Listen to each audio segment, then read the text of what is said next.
मैं सबसे पहले महाराष्ट्र की इस महान भूमि को डॉक्टर बाबा साहब भीमराव अंबेडकर, छत्रपति शिवाजी महाराज, साहूजी महाराज, अन्ना भाऊ साठे, गाडगे महाराज, संत तुकाराम, आंदोलनों और क्रांतियों की भूमि सावित्रीबाई फूले की इस भूमि को नमन करता हूं, आपको प्रणाम करता हूं।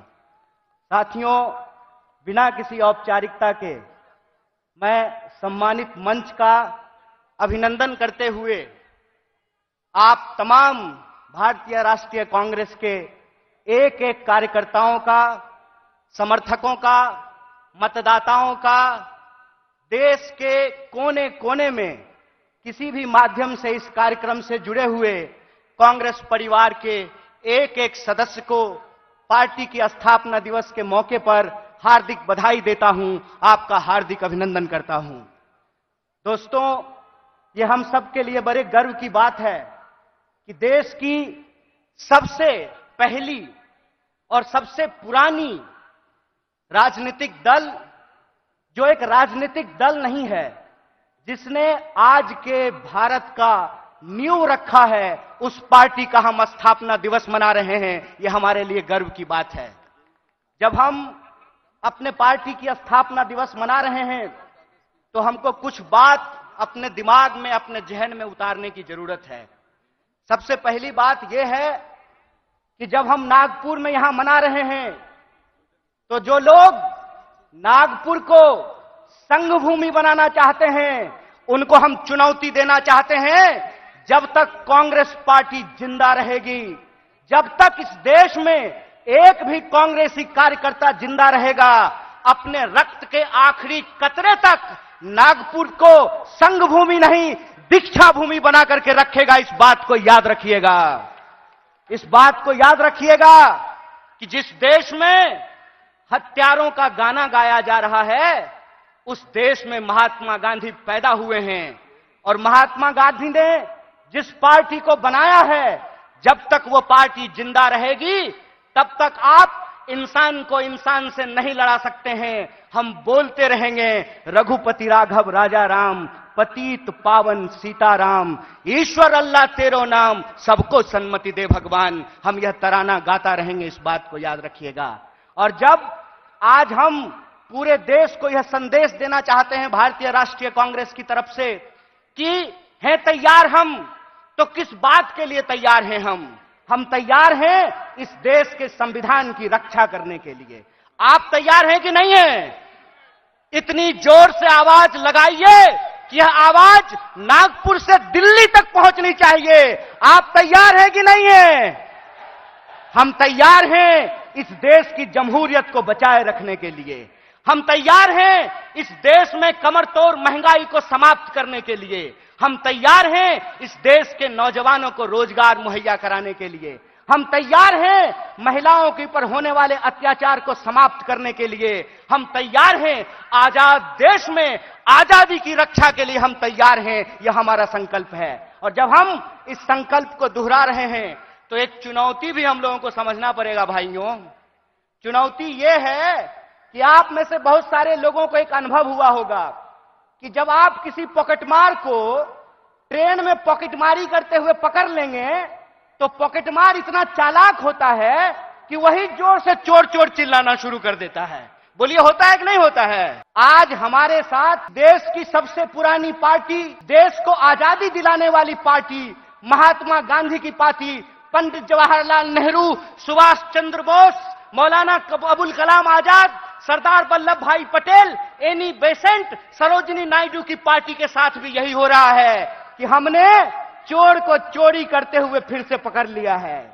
हमने इनको अंग्रेजों के साथ चाय पर चर्चा करते हुए देखा था, तो जो चाय बेचने की बात करते थे, हमने उनको देश बेचते हुए रंगे हाथ पकड़ लिया है। और जब हमने उनको देश को रंगे हाथ बेचते हुए पकड़ लिया है, तो पॉकेटमार को जब पकड़ लीजिएगा तो वो चोर चोर चिल्लाने लगेगा। वो कहते हैं कि कांग्रेस इस देश में भ्रष्टाचार लेकर के आई।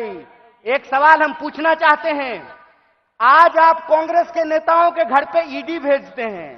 परसों जया शाह के पिताजी से वही कांग्रेस का नेता अगर फोन पे सेटिंग कर ले तो वो ईडी जो है अपना रास्ता कैसे भूल जाती है, वो पता कैसे भूल जाती है। इसका मतलब यह है कि जो पार्टी देश की पार्टी है, उस पार्टी को देश के आम लोगों के नजर में बदनाम किया गया है। और देश के आम लोगों के नजर में इसलिए बदनाम किया गया है कि अगर आप कांग्रेस के प्रति अपनी भावना छोड़ देंगे तो देश में कोई आपकी बात करने वाला नहीं रहेगा। इस बात को याद रखिएगा।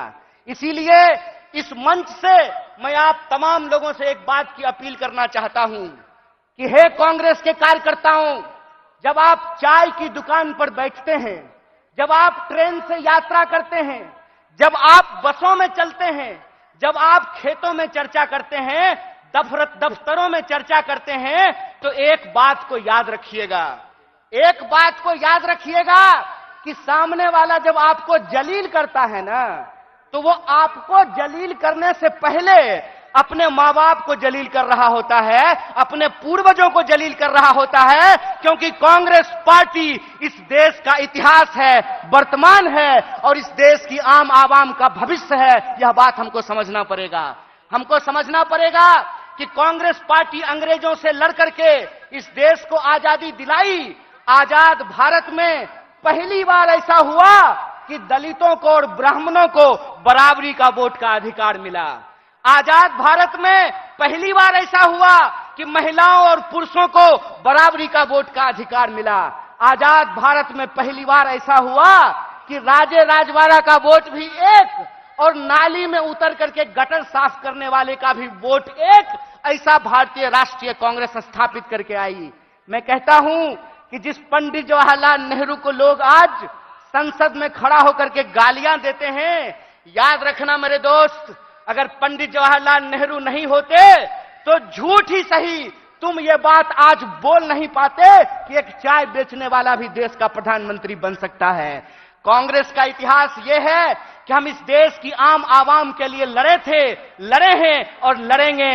इसीलिए माननीय मल्लिकार्जुन खड़गे साहब अपने 50 साल के राजनीतिक इतिहास में एक कांग्रेस के आम कार्यकर्ता से भारतीय राष्ट्रीय कांग्रेस के राष्ट्रीय अध्यक्ष बने हैं। यह है कांग्रेस पार्टी का लोकतांत्रिक इतिहास, यह है इस देश का इतिहास। इसीलिए आप तमाम कार्यकर्ताओं से मैं अपील करना चाहता हूं कि आज जो देश की हालत है, जिस तरीके से किसान आत्महत्या कर रहे हैं, जिस तरीके से हर घंटे नौजवान आत्महत्या कर रहा है, इसीलिए हमको इस संकल्प के साथ चलना पड़ेगा कि ये हमारी कांग्रेस है, हम सब की कांग्रेस है, यह हमारा देश है, हम सब का देश है और इसको बचाने के लिए अपने शरीर के आखिरी खून के बूंद तक हमको संघर्ष करना पड़ेगा। तो आप बताइए, चुनावी हार जीत अपनी जगह पे है, देश बचाने के लिए, संविधान बचाने के लिए, सबको शिक्षा के लिए, सबको काम के लिए आप तैयार हैं कि नहीं हैं? अगर आप तैयार हैं तो आखिरी बात बोल करके मैं अपनी बात को खत्म करूंगा। हमारी रगों में उन पूर्वजों का खून बहता है जिन्होंने इस देश को अंग्रेजों की 200 साल की गुलामी से आजादी दिलाई थी। जब हमारे पुरखे अंग्रेजों की टैंक से नहीं डरे, जब हमारे पुरखे बलिदानियों का इतिहास बनाया, जब हमारे पुरखे फांसी के फंदे को हंसते हंसते चूम लिया, तो तुम एक बात जान लो भाई, तुम्हारा जो फ्रंटल ऑर्गेनाइजेशन है ना, ईडी और सीबीआई, उससे हम घड़ी घंट नहीं डरने वाले हैं। आप लोग डरने वाले हैं क्या? तो इस देश की बचाने की लड़ाई में सबको शिक्षा के लिए, सबको काम के लिए और इस देश के हर आवाम को बराबर के आत्मसम्मान के लिए आप संघर्ष करेंगे कि नहीं करेंगे? अगर हम पूरी तरह से संघर्ष करेंगे तो आखिरी अपील के साथ, आखिरी बात के साथ अपनी बात खत्म करता हूं कि कहते हैं कि कैसे आकाश में सुराख नहीं हो सकता, एक पत्थर तो तबीयत से उछालो यारो। अगर कांग्रेस का एक एक कार्यकर्ता आज भी गांधी को अपने दिलों में बसा करके सड़कों पे निकल जाए तो इनको हम सिर्फ हराएंगे नहीं बल्कि एक नए भारत के सपने का निर्माण करेंगे। इन्हीं शब्दों के साथ एक बार पुनः अपने पूरे नेतृत्व को धन्यवाद अदा करते हुए और हमारे नेता मुकुल जी को धन्यवाद अदा करते हुए आप सबका धन्यवाद अदा करते हुए अपनी बात को खत्म करूंगा। शुक्रिया। इनकलाब जिंदाबाद। जय हिंद, जय भारत, जय कांग्रेस।